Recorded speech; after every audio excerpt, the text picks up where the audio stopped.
think there are a lot of things we can do to help students with disabilities over the summer. And for me, I've been thinking about it kind of in three interrelated areas, thinking about research, which is what I do here, but also thinking about policy that affects students with disabilities, and then also thinking about practice in terms of families, what families can do.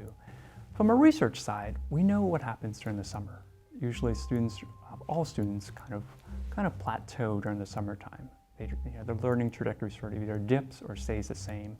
Unfortunately, we don't have a lot of research on what happens to students with disabilities over the summertime. There's a lot of variability across disability categories, like learning disability versus autism.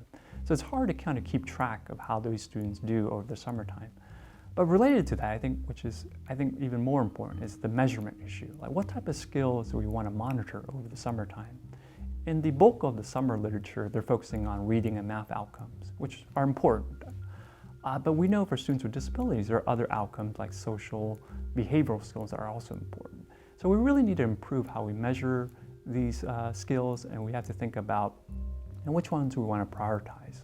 But I think the measurement issue is also closely tied to the policy issue. And the policy is basically all students with disabilities are entitled to services over the summertime. It's something called extended yearly services.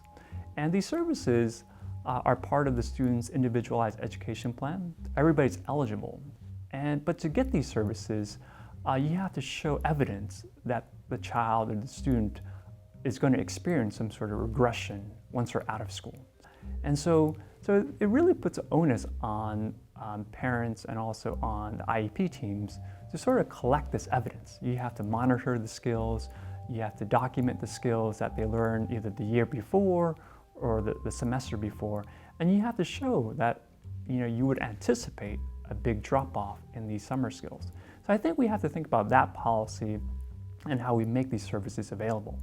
From the parent side, it also raises a lot of issues because these ESY services, these summer services, they're something that parents have to be aware of, and they have to be advocated for in these IEP meetings. And that could be quite a big challenge for a lot of parents, especially parents who are non-English speakers, who are from different cultural backgrounds, who aren't aware of the special ed system. So how do you know what's out there when you don't know what they're about? And so I think those three areas, thinking about research, thinking about policy, thinking about practice, they're all very important and all very interrelated. And I think we really need to work together in those three areas to make sure that students with disabilities have better outcomes during the summertime.